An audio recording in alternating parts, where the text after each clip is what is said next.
वो किसी भी डाइपोल को एक पार्टिकुलर डायरेक्शन दे रहा है, समझे, पार्टिकुलर डायरेक्शन दे रहा है, यानी कि इसमें हम कहीं भी रख रहे हैं तो पॉजिटिव चार्ज इधर की तरफ हो जा रहा है, नेगेटिव चार्ज इधर की तरफ हो जा रहा है, समझे। तो हम इसको जो इलेक्ट्रिक फील्ड का जो डायरेक्शन है ना, उसी को हम डाइपोल का डायरेक्शन माने, ठीक। तो हमारे लिए आसान हो जाएगा बताना कि कोई भी डाइपोल जो है उसको क्या करता है, इलेक्ट्रिक फील्ड अपने डायरेक्शन में उसको डायरेक्शन देना चाहता है। तो अगर हम इसका डायरेक्शन अगर यही मानेंगे, ठीक है, यानी कि निगेटिव टू पॉजिटिव होगा, तभी तो हम आसानी से कह सकते हैं ना कि इलेक्ट्रिक फील्ड का डायरेक्शन ऐसा है, तो डाइपोल भी इसके अंदर में उसका डायरेक्शन ऐसा होगा। अगर तुम पॉजिटिव से निगेटिव अगर माने रहते, ठीक, पहले पॉजिटिव से निगेटिव अगर हम मान लेते हैं, जैसे कि मानने के ऊपर था, तो क्या होता है, हम बोलते हैं कि डाइपोल का जो जो इलेक्ट्रिक फील्ड है वो क्या करता है, डाइपोल को अपने डायरेक्शन के जस्ट अपोजिट रखना चाहता है। तो ये मानने के ऊपर है कि तुम किसको मानोगे किसको नहीं मानोगे। अब देखो यहाँ पे अगर तुम उस तरीके से माने भी रहते, अगर एक हम बता रहे हैं एग्जांपल दे रहे हैं कि अगर पॉजिटिव से निगेटिव मान रहते हैं तो थोड़ा सा हमें कंफ्यूजन हो जाता है, क्यों, क्योंकि जो इलेक्ट्रिक फील्ड का डायरेक्शन है वो भी क्या है, पॉजिटिव से निगेटिव है, समझ गए। तो यही सब कंफ्यूजन दूर करने के लिए ना जो डाइपोल का जो डायरेक्शन है वो निगेटिव टू पॉजिटिव माना गया है। तो उम्मीद है कि ये चीज समझ में आ गया होगा। तो हमेशा ध्यान रखना कि जो डाइपोल का डायरेक्शन क्या होता है, इलेक्ट्रिक फील्ड के जस्ट अपोजिट होता है, मतलब पॉजिटिव से निगेटिव नहीं हो गया, निगेटिव से पॉजिटिव होता है, समझे। अब देखो थोड़ा सा और आगे हम बढ़ते हैं। हम क्या अभी बात पढ़े थे कि अगर हम किसी डाइपोल को, ठीक, यूनिफॉर्म इलेक्ट्रिक फील्ड में रखेंगे तो क्या होगा, यूनिफॉर्म इलेक्ट्रिक फील्ड में रखेंगे तो क्या होगा। अब अगर हम डाइपोल को नॉन यूनिफॉर्म इलेक्ट्रिक फील्ड में रखते हैं तो क्या होता है, ये हमें देखना होगा, ठीक है। If dipole is placed in non uniform electric field, non uniform electric field,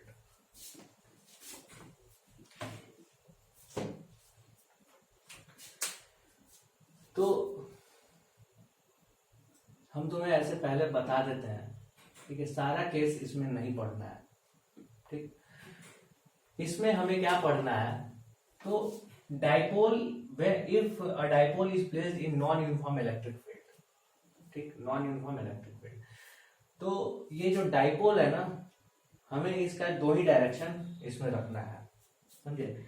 यानी कि या तो ये जो है, जैसे मान लो कि ये नॉन यूनिफॉर्म इलेक्ट्रिक फील्ड है, यहाँ पे नॉन यूनिफॉर्म इलेक्ट्रिक फील्ड है, तो डाइपोल को या तो ऐसे रखना है या फिर डाइपोल को ऐसे रखना है, समझे।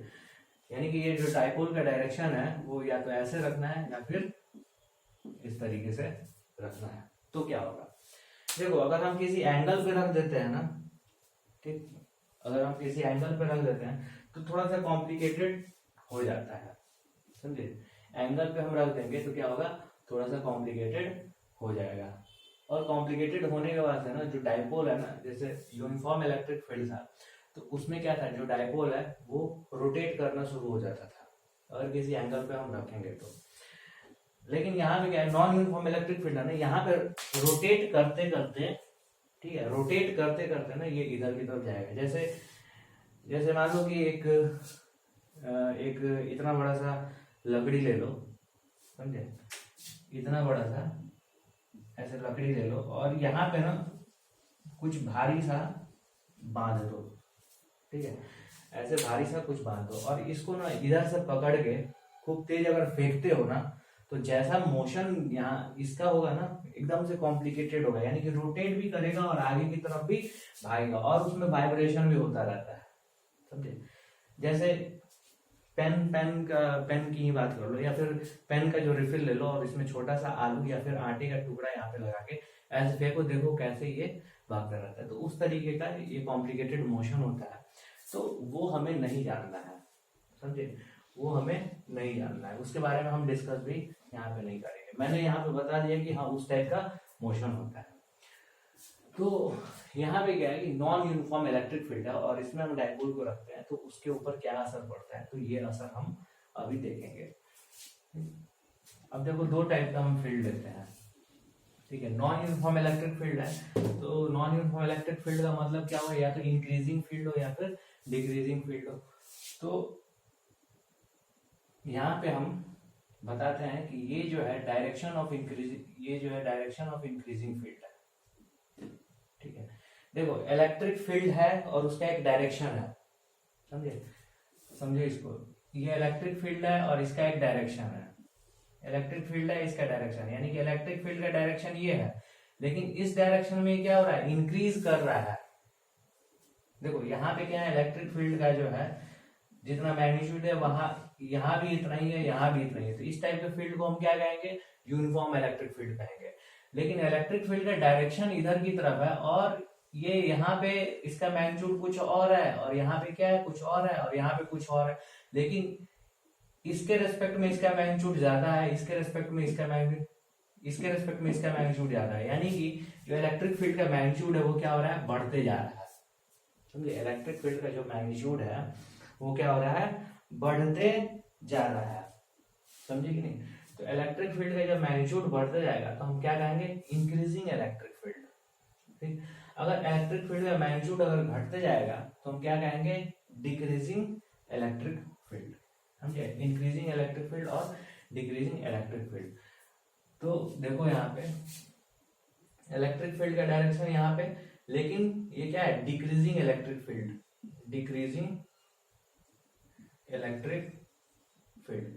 समझना इस चीज को, क्योंकि ऐसे मत सोच लेना ना कि अगर इधर की तरफ डिक्रीजिंग इलेक्ट्रिक फील्ड है इसका मतलब क्या है, इलेक्ट्रिक फील्ड का डायरेक्शन इधर है, ऐसा बिल्कुल नहीं समझना है, समझे। इलेक्ट्रिक फील्ड का डायरेक्शन दोनों इधर ही की तरफ है, लेकिन एक में क्या हो रहा है, इंक्रीजिंग इलेक्ट्रिक फील्ड है और दूसरे में क्या हो रहा है, डिक्रीजिंग इलेक्ट्रिक फील्ड है, समझे। तो ये दोनों चीज क्लियर होना चाहिए और हम फिर तुम्हें दिखाते हैं यहाँ पे।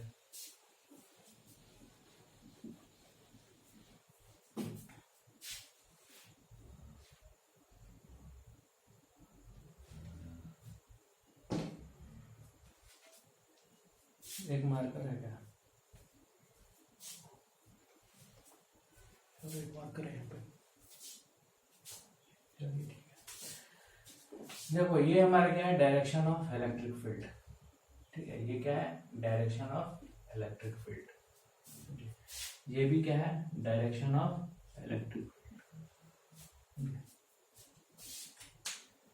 अब देखो यहाँ पे इसके अंदर में हम एक डायपोल को प्लेस करते हैं, समझे, इसके अंदर में एक डायपोल को हम प्लेस करते हैं और जो डायपोल का डायरेक्शन है वो क्या है हमारा, सेम इसी तरीके से, ये हमारा क्या है, डायपोल का डायरेक्शन है। यानी कि हम देखेंगे यहाँ पे तो ये माइनस होगा और इधर इधर क्या होगा, ये प्लस होगा, इसमें क्या होगा, माइनस होगा और ये प्लस होगा। लेकिन ये जो है इलेक्ट्रिक फील्ड कैसा है, तो ये है हमारा इंक्रीजिंग इलेक्ट्रिक फील्ड, ठीक है। ये क्या है, इंक्रीजिंग, ठीक है, इंक्रीजिंग, इसका जो है direction of increasing electric field, direction, या फिर देखो इलेक्ट्रिक फील्ड जो है वो किस डायरेक्शन में इंक्रीज कर रहा है, इसी डायरेक्शन में इंक्रीज कर रहा है, ठीक है। तो इंक्रीजिंग इलेक्ट्रिक फील्ड, ठीक है, इंक्रीजिंग इलेक्ट्रिक फील्ड, इसका डायरेक्शन क्या है, इंक्रीजिंग इलेक्ट्रिक फील्ड का डायरेक्शन क्या है, वो भी इधर ही की तरफ है। अब देखो इसमें क्या है ना कि डायपोल को हम इस तरीके से प्लेस कर रहे हैं, समझे। तो इसका मतलब क्या होगा, पॉजिटिव चार्ज इधर होगा और नेगेटिव चार्ज इधर होगा। अब देखो यहाँ पे ये जो है डायरेक्शन ऑफ डिक्रीजिंग फील्ड है, ठीक है। ये क्या है, डायरेक्शन ऑफ डिक्रीजिंग फील्ड, ठीक है, डायरेक्शन, ठीक है। ये डायरेक्शन ऑफ डिक्रीजिंग फील्ड। ध्यान देना इलेक्ट्रिक फील्ड का डायरेक्शन दोनों में क्या है, इधर ही की तरफ है, लेकिन इलेक्ट्रिक फील्ड जो है इस इधर की तरफ अपने डायरेक्शन की तरफ क्या हो रहा है, इंक्रीज हो रहा है, और इसमें इलेक्ट्रिक फील्ड अपने डायरेक्शन की तरफ क्या हो रहा है, डिक्रीज हो रहा है। तो डाइपोल को हम क्या किए, पैरेलल एक बार इलेक्ट्रिक फील्ड के पैरेलल रखें और एक बार क्या रखें, एंटी पैरेलल रखें, तो इस पे क्या असर पड़ेगा हमें ये देखना है, समझे कि नहीं, हमें ये चीज देखना है। तो यहाँ पे क्या है, P इज प्लेस्ड, ठीक है, P का मतलब डाइपोल की बात कर रहे हैं, P is placed anti parallel, ठीक है। यहाँ पे क्या है, P इज प्लेस्ड पैरेलल, ठीक है, P is placed parallel to E, ठीक है, एंटी पैरेलल टू E, यहाँ पे हम देखेंगे। अब देखो इस केस में इस पोजीशन पे देखो, इन डायरेक्शन ऑफ इंक्रीजिंग फील्ड है ना, तो इस पोजीशन पे और इस पोजीशन को अगर हम कंपेयर करें तो यहाँ पे इलेक्ट्रिक फील्ड क्या है, कम होगा, और यहाँ पे क्या होगा, इलेक्ट्रिक फील्ड ज्यादा होगा, समझे। तो यहाँ पे इलेक्ट्रिक फील्ड कम होगा और यहाँ पे इलेक्ट्रिक फील्ड ज्यादा होगा। अब देखो ये चार्ज क्या है, अपोजिट नेचर का है, और ये क्या है, चार्ज जो है क्या हुआ, इक्वल एंड अपोजिट नेचर का है ये दोनों, समझे। तो इस पे जो फोर्स लगेगा उसका डायरेक्शन क्या होगा, इधर की तरफ होगा, और इस पे जो फोर्स लगेगा उसका डायरेक्शन क्या होगा, ये इधर की तरफ होगा, समझे। लेकिन इस दोनों में अंतर क्या है कि यहाँ पे जो फोर्स लगेगा, देखो ये क्या है, यूनिट पॉजिटिव चार्ज पे जो यहाँ पे फोर्स लगेगा वो क्या होगा, ज्यादा होगा, और यहाँ पे यूनिट पॉजिटिव चार्ज पे जो फोर्स लगेगा वो क्या होगा, कम होगा। तो अगर हम 4 से मल्टीप्लाई करते हैं तो यहाँ पे क्या होगा, कम फोर्स लगेगा, और यहाँ पे क्या होगा, ज्यादा फोर्स लगेगा, समझे। क्यों, क्योंकि जो दोनों को चार्ज का क्या है, मैग्नीट्यूड सेम है ना, क्लियर। तो हम देखेंगे कि यहाँ पे, ठीक है, इस पूरे सिस्टम पे अगर हम देखेंगे तो इस पे हमारा क्या कर रहा है, इस पे कम फोर्स लग रहा है और इस पे ज्यादा फोर्स लग रहा है, क्लियर। सेम उसी तरीके से यहाँ पे अगर हम देखते हैं तो यहाँ पे देखो इस पोजीशन पे हमारा इलेक्ट्रिक फील्ड का जो स्ट्रेंथ है वो क्या है, ज्यादा है, और इस पोजीशन पे इलेक्ट्रिक फील्ड का स्ट्रेंथ क्या है, कम है। तो इस पोजीशन पे इलेक्ट्रिक फील्ड का स्ट्रेंथ क्या है, ज्यादा है अगर, तो इस पे ज्यादा यूनिट पॉजिटिव चार्ज पे ज्यादा फोर्स लगेगा, तो इलेक्ट्रिक फील्ड का डायरेक्शन क्या है, इधर की तरफ। तो इस चार्ज पे किधर की तरफ फोर्स लगेगा, तो इधर की तरफ फोर्स लगेगा, ठीक है। इस चार्ज पे क्या होगा, इधर की तरफ फोर्स लगेगा। अब इस चार्ज पे क्या होगा, फोर्स का जो होगा वो इधर की तरफ लगेगा, लेकिन यहाँ पे स्ट्रेंथ कम है इलेक्ट्रिक फील्ड का, क्यों, क्योंकि डिक्रीजिंग इलेक्ट्रिक फील्ड है, तो फोर्स हमारा जो होगा वो इधर की तरफ इस पे लगेगा, समझे। अब देखो ये जो वेक्टर का जो साइज है ये क्या बता रहा है कि इसका जो फोर्स लग रहा है उसका मैग्नीट्यूड क्या है। तो ओवरऑल अगर हम यहाँ पे देखेंगे ओवरऑल, तो ये पूरे इसको हम क्या है, इसको हम पूरे को हम सिस्टम अगर मानेंगे तो नेट फोर्स अगर पूरे सिस्टम पे देखेंगे तो नेट फोर्स का डायरेक्शन क्या होगा, इधर होगा। तो डायरेक्शन ऑफ नेट फोर्स क्या होगा, नेट फोर्स क्या होगा, वो इधर की तरफ होगा। इस केस में देखेंगे तो डायरेक्शन ऑफ नेट फोर्स, ठीक है, इस केस में देखेंगे तो डायरेक्शन ऑफ नेट फोर्स क्या होगा, तो डायरेक्शन ऑफ नेट फोर्स की अगर हम बात करेंगे तो इसमें भी क्या होगा, डायरेक्शन ऑफ नेट फोर्स क्या होगा, वो भी इधर की तरफ होगा, समझे कि नहीं। ठीक है, देखो इसको, ठीक है, ध्यान से देखोगे तो डायरेक्शन ऑफ नेट फोर्स क्या हो रहा है, दोनों में इधर ही की तरफ है, इधर ही की तरफ है। हम क्या है, एक बार पैरेलल रख रहे हैं और एक बार एंटी पैरेलल रख रहे हैं। अब देखो इसमें तुम बुक में जो फिगर नंबर 1.23 दे रखा है, इसमें देखो इलेक्ट्रिक फील्ड का डायरेक्शन हमारे जैसा ही सेम दे रखा है, ठीक है, सेम हमारे जैसा ही दे रखा है। अब इसमें जो डाइपोल को एक बार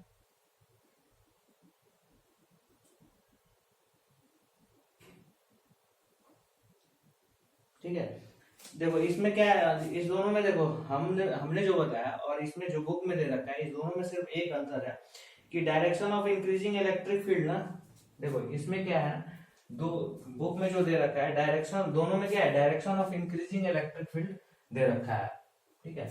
लेकिन एक मैंने क्या लिया है, एक में क्या लिया है, direction of increasing electric field लिया है, दूसरे में क्या हुआ, direction of decreasing electric field लिया है। तो इस केस में हमारा क्या है, जो नेट फोर्स है इस डाइपोल पे क्या हो रहा है, दोनों का डायरेक्शन एक ही हो जा रहा है। अगर मैंने यहाँ पे डायरेक्शन ऑफ इंक्रीजिंग फील्ड लिया रहता और यहाँ भी डायरेक्शन ऑफ इंक्रीजिंग फील्ड लिया रहता जैसे किताब में दे रखा है, तो उस केस में क्या होता है, डायरेक्शन ऑफ जो नेट फोर्स है ना वो इसमें क्या होता है, चेंज हो जाता है। करके देख लो। अगर यहाँ पे डायरेक्शन ऑफ इंक्रीजिंग फील्ड अगर रहता, समझे, तो डायरेक्शन ऑफ इंक्रीजिंग फील्ड रहता है, यानी कि डायपोल को हम उस केस से क्या हुआ, घुमा दिए। तो हम यहाँ पे देखते हैं, ठीक है, यहाँ पे हमारा क्या होता है, फोर्स हमारा कम लगा रहता है, यहाँ पे हमारा फोर्स ज्यादा लगता है, समझे, क्यों, क्योंकि इधर की तरफ हमारा क्या हो रहा है, इलेक्ट्रिक फील्ड इंक्रीज कर रहा है ना, direction of increasing electric field है, इंक्रीजिंग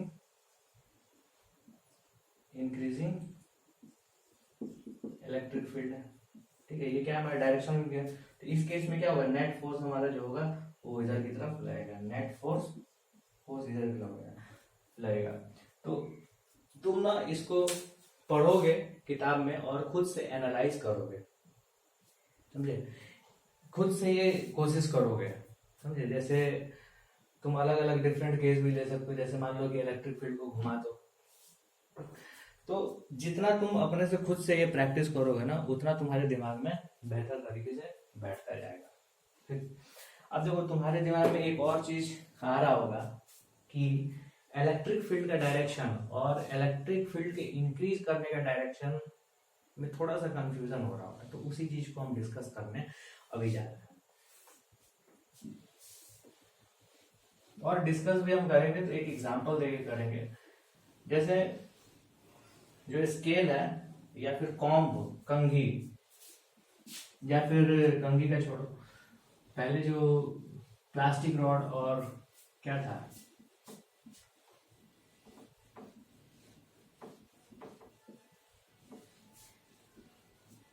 प्लास्टिक रॉड और ग्लास रॉड था, समझे, प्लास्टिक रॉड और ग्लास रॉड था। थोड़ा सा इसको भी देख लो,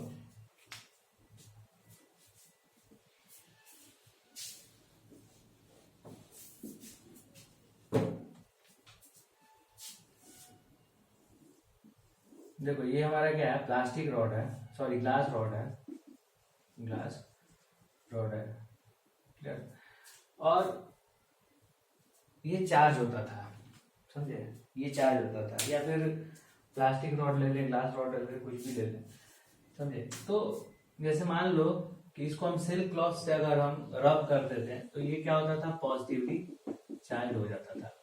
अब देखो यहाँ पे कोई भी कागज का टुकड़ा है, छोटा छोटा जो बिट्स ऑफ पेपर है, यहाँ पे तो मैंने पिछले बार भी बताया था कि इंडक्शन होता है, इसकी वजह से क्या होगा, पॉजिटिव चार्ज इधर की तरफ चला जाएगा, नेगेटिव चार्ज इधर की तरफ चला जाएगा, यानी कि सेंटर ऑफ चार्ज क्या होगा, सेपरेट होगा, सेंटर ऑफ चार्ज सेपरेट होगा। तो कूलम्ब्स लॉ के आधार पे अगर हम देखेंगे तो इसके और इसके बीच में क्या है, डिस्टेंस कम है, तो अट्रैक्टिव फोर्स यहाँ पे लगेगा, और इसके बीच में क्या है, डिस्टेंस ज्यादा है, तो यहाँ पे क्या होगा, रिपल्सिव फोर्स लगेगा, समझे, यहाँ पे क्या होगा, रिपल्सिव फोर्स लगेगा, और यहाँ पे अट्रैक्टिव फोर्स, ठीक है, रिपल्सिव फोर्स को ओवरकम करेगा, तो ये क्या हो जाएगा, पास में आ जाएगा। अब थोड़ा सा हम इलेक्ट्रिक फील्ड के हिसाब से हम देख लेते हैं। अब देखो ये ग्लास रॉड है ना, ये पॉजिटिवली चार्ज है, समझे। अब देखो यहाँ पे इलेक्ट्रिक फील्ड का डायरेक्शन जो है वो यहाँ से ऐसे निकल के जाएगा, समझे।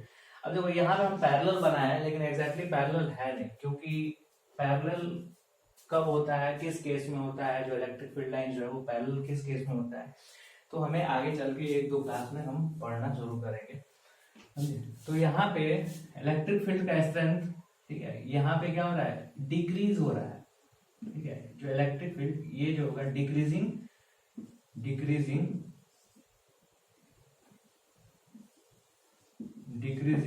इलेक्ट्रिक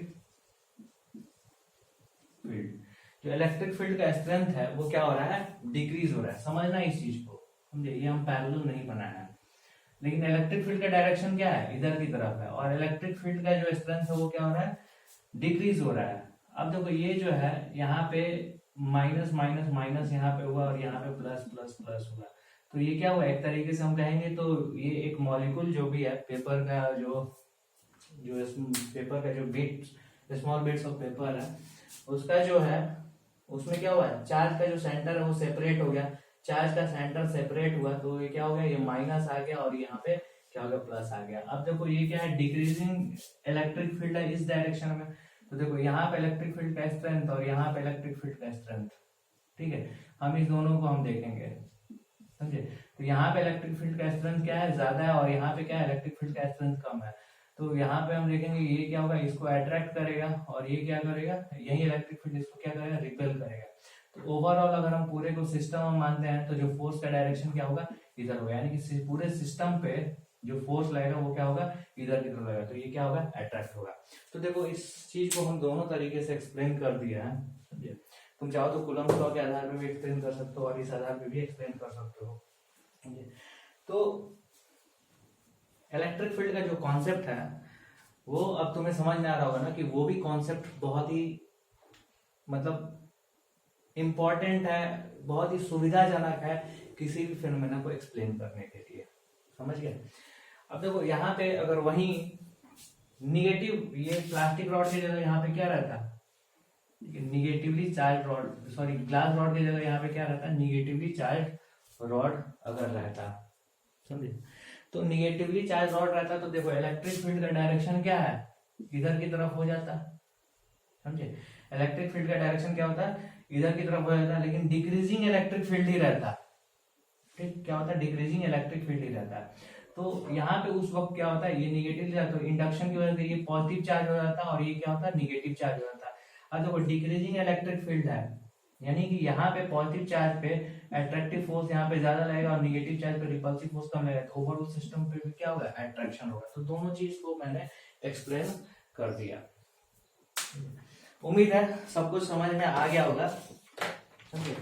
आगे वाले क्लास में हम पढ़ेंगे, मैंने पिछली बार ही बोला था कि आगे क्लास में हम पढ़ाएंगे इलेक्ट्रिक फ्लक्स, लेकिन आज नहीं, कल वाले क्लास में हम पढ़ेंगे इलेक्ट्रिक फ्लक्स, ठीक है, कंटिन्यूअस चार्ज डिस्ट्रीब्यूशन, और ये चैप्टर अब जल्दी खत्म होगा, ठीक है। Thank you.